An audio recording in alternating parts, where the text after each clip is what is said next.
Hi guys, Mommy Park is here. So in today's video guys ay mag-vlog tayo, syempre. Anyways nga pala guys, sorry ha kung hindi ako nakakapag-vlog again and again. So ngayon ang iba-vlog ko ay shout out at saka babalitaan ko kayo kung ano ang mga magtataas ngayong papasok na February, no? Yung pinaka-recent na papasok na pagtataas na produkto. So makinig kayong mabuti kasi baka mamaya itong mga items na to, and I'm sure super fast moving sa inyo to kasi dito din sa akin fast moving siya. So magsha-shoutout muna ako and then sasabihin ko, no? Kasi para hindi na maudlot pa yung shoutout ko. Kasi nung nakaraan dapat magsha-shoutout ako, hindi naman natuloy. So kaya, yun. So mag-shoutout tayo sa mga latest video ko.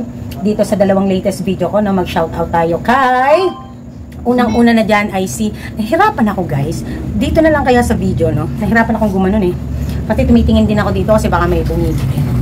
Ayan, may bibili na, wait lang. Ayan, so kung napapansin nyo, maputla ako, ang dami kong etchos, diba? Dami tayo etchos ngayon. Magpupuyat kasi tayo ngayon kasi magpa-file tayo ngayon ng tax natin.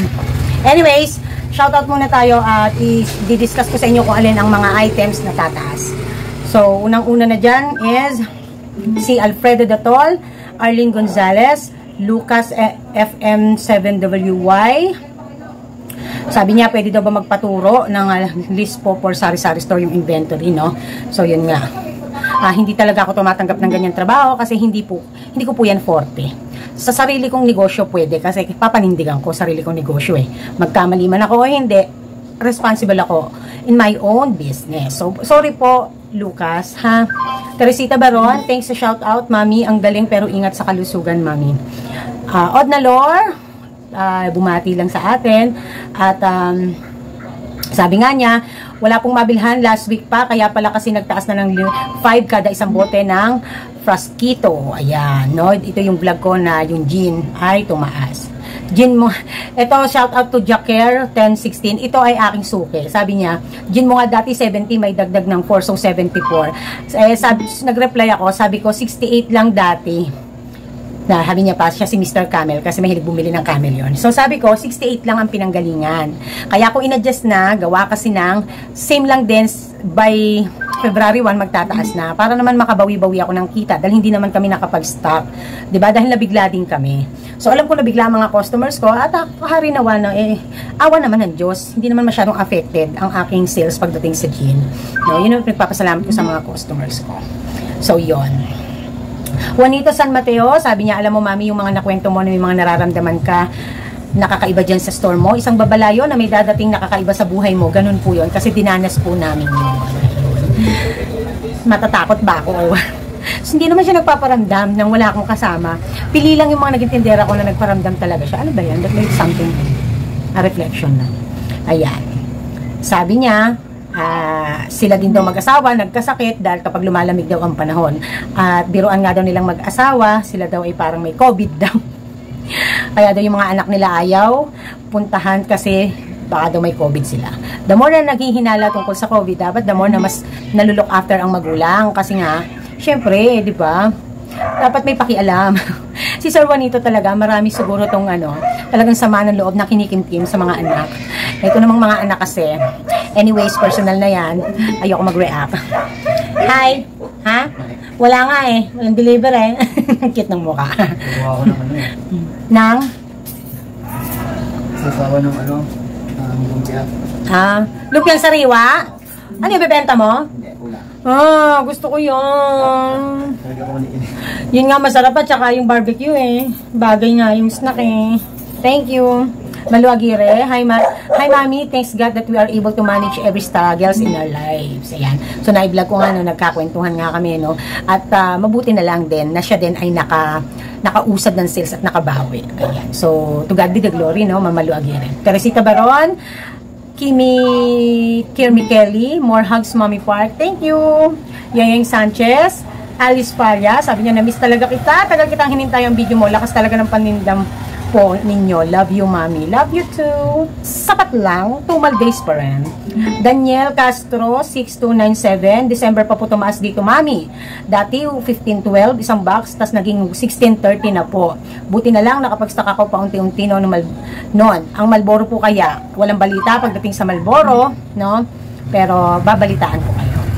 Pag may balita. Ellen Pilar, ayan, always watching, love you. Love you too. So, next naman na ating babatiin ay ang ating next na vlog na yung, saan na ba kasi yun? Saan na ba kasi ang, dito kasi sa kabilang cellphone eh. Ayan. Ito yung last video natin, ano? Ayan. Yung mga challenges sa store owner on daily basis. So, unang-una na dyan, na number 1 ay si Mary Jane Letran. Hi, Mami Parting, sa vlog mo. Madami akong natututunan. Thankful ako kasi dito sa lugar namin, barangay permit pa din. Kasi kakarenew lang, kaya medyo nakasave ako ng malaking halaga. Salamat sa Ama. Still surviving ang aking store. 2021 pa, until now ay buhay pa din. O, diba? Very good tayo dyan. Ellen Pilar. Aiza Bobis, 325, super helpful sa akin, ma'am. Michelle Vasquez, heart. Del full-time, ma'am. Namiss ko yung vlog mo palagi. Pampaantok, bago ako matulog. Marami kasing natututunan palagi sa'yo. Salamat po. Winnie 07, Miraflor Basada, and Neil Edatorejano. Ayan. And syempre, Karen Belcena Agustin, Ricky Nuevo, diba? Watching from Saudi to. Teresita Baron, ayan. So, sabi ni Teresita, sa kanila daw pababaan ng presyo. Pero, sinusunod daw niya ang kanyang presyo na, yun kasi yung kailangan sa store. Kaya nga, my store, my price, sabi niya. Ayan, kung ayaw nila, wag. Gcash lang ang partner sa tumal na panahon. As much as I can, I want to focus on that. Di ko yan magawa talaga, pati loading. Di ako makafocus, promise. Kasi, sayang ang sales, pero mas sayang kapag nagkamali-mali ako dito dahil nag-iisa ako. Sabay-sabay kasi dito pagka bumibili. Ayan, Judith Ramos, hello Mami. Tulad nung nakaraan, nung linggo yata yon, Sabado. Linggo yata. Nasa around 34,000 yung sales ko, 36. Grabe yun, mag-isa lang ako kasi pag gabi nagbawi. No, talagang humataw nung gabi. Kasi nung araw, yung linggo, yung sa araw niya, pa isa-isa pero maganda yung sales, no, maya-maya. Eh yung pagpagabi na sabay-sabay, yun yung mahirap. Walang upuan, ganon. Kaya nahihirapan ako na i-accommodate yung mga ganyan, no. Pero someday kapag okay na tayo. Anyways, shout out also to Ma'am Tere, thank you ha. Kamusta po ang inyong third store? Judith Ramos, hello. Wait lang, nabibila. Paano ba i-post to? Ayan, pop-up ng pop-up yung ano ko, yung si Ma'am Irene kasi, meron akong pinapa-send na report sa kanya. Ayan, Judith Ramos, ayan, sabi niya, siya din daw yung tinutukoy ko na tingin ng tingin sa mga binablog ko ng mga candies, mga kung ano-ano. Okay lang naman, taga-Nueva Ecija naman si Ma'am Judith. Ang inaano ko lang naman kasi is yung mga malalapit dito at yon, no? Alam niyo po kasi, tama talaga si Daddy Park. Dalawa lang yung mga magiging effect being a vlogger and yung pinapublic mo yung mga informations. Malaking tulong para sa mga kapwa ko pasari na malayo sa akin, pero isa siyang risk para naman sa seguridad at para sa doon sa privacy ng negosyo. Yung ganun. Yun, no? So, yun yung mga reasons kung bakit hindi ako masyadong nag-flex, no? Kung napapansin nyo, mga wala ng laman yan, re-refillan ko yan. Kasi meron pa akong stock dito and then may dumating pa kanina, may deliver na DCFE, mga noodles. Okay? So, okay lang po yan, Ma'am Judith Ramos. Alam niyo po, sa totoo lang, kung lang safe, no, na gawin, lagi-lagi talaga mag-ano ako, lahat na, kung pwede lang.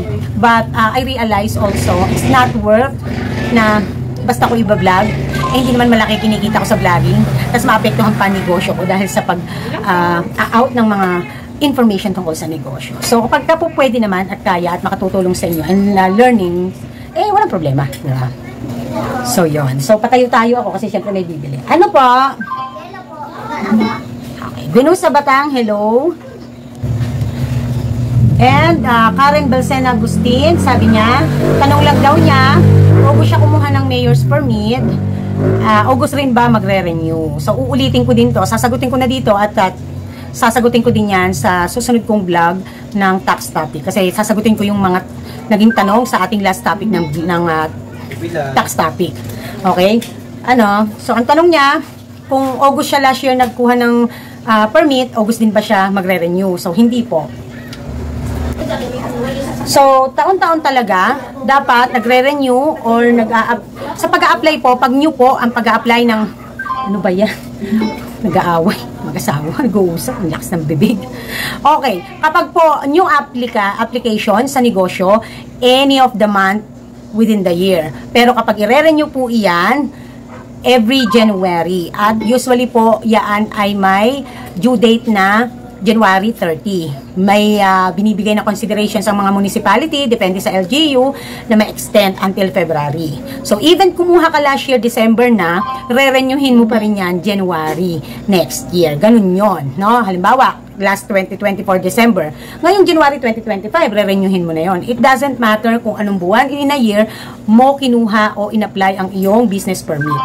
So, yan ay gumaganang batas sa buong Pilipinas. Okay? Okay? So, naiintindihan na. Okay? So, uulitin ko uli yan mamaya kapag nag-shoot ako ng vlog tungkol sa tax. Okay? So, Mary Grace de los Santos, na-miss kong vlog mo, Mami Park. Ako po, hindi na 24 hours. Medyo mahirap talagang kumuha ng maaasahan na bantay, Mami. Yes, at nakaka-relate naman ako dyan kasi how many tindera na ba I had, di ba? Ano, Mac? Ang na 100 kilo, wala akong tingi. Hindi ko pa nare-repack. Ayan. So, totoo yan. No? Alam nyo ngayon, the other day, nalaman ko, yung isang suki namin na nagpandisalan dito, na masarap gumawa ng pandesal. Babae siyang maliit, nanay siya, kasi mga anak nun na maliliit, bili ng bili dito ng ice cream. Tapos siya din, bili ng bili. Pero meron din siyang maliit na tindahan. At saka, nagpapaniderya din sila. No? Dalawa bali ang paniderya dito. So, yun nga si ate. Nabalitaan ko lang sa isa ko ding suki na namatay si ate. Ang reason is, meron siyang talagang condition na, meron yata siyang goiter, and then meron din siyang asthma. Mas masama ang pakiram niya that day kasi ang dami din niyang trabaho. Napakasipag po nun, talagang grabe. As in, laba din ang laba yun kasi hilig bumili na ng sabon sa akin. So over fatigue, overwork, hindi makahinga. So, yon. So, parang pinauwi siya, tapos wala din namang oxygen yata sa ano. So, hindi ko ma-detail kung ano yung saktong pero natakot din ako. Kaya buti na lang din si daddy nitong mga nakaraan, mula nung nagbalik eskwela ang mga bata galing sa bakasyon ng December, ng Pasko, ng holidays, hinahayaan niya na akong makatulog. Nag-open pa rin siya ng maaga, pero hindi niya na ako ini-istorbong gisingin. Unless mag-good morning ako sa kanya sa umaga sa text at alam niya na-open ko ang cellphone ko. Hindi na niya ako yung ginigising, hindi na yung siya na yung nag-adjust sa sarili niyang matuto dito. Nilalagyan ko na lahat ng presyo halos ang mga items. So, hinahayaan niya akong makatulog ng dire-diretso kasi nga inaabot ako ng gabi dito. Tapos, minsan, automatic nagigising ako ng around 7 o'clock. Then, pag nag-text na ako kay daddy, makakatulog pa ako ng mga 2 oras, magigising ako mga alas 9. Mag-start na akong mag-ayos noon, maligo, pumunta rito. So, by 10 or almost 11, nandito na ako. So, kaya tuwan-tuwa ako kasi nakakatulong na sa akin ng malaking bagay ang Daddy Park. Sabi ko nga, hindi na baling hindi masyadong maa-attract bumili ang mga tao sa umaga. No, yun na lang mga suki talaga namin na kayang kausapin si Daddy at sanay nang bumili kay Daddy. Hahayaan ko na kung may salesman na mabawasan kasi mas importante yung pahinga ko. No? Nakakatuwa lang din yung nangyari na gano'n. So, kanina, 11 na ako napunta rito, sa totoo lang.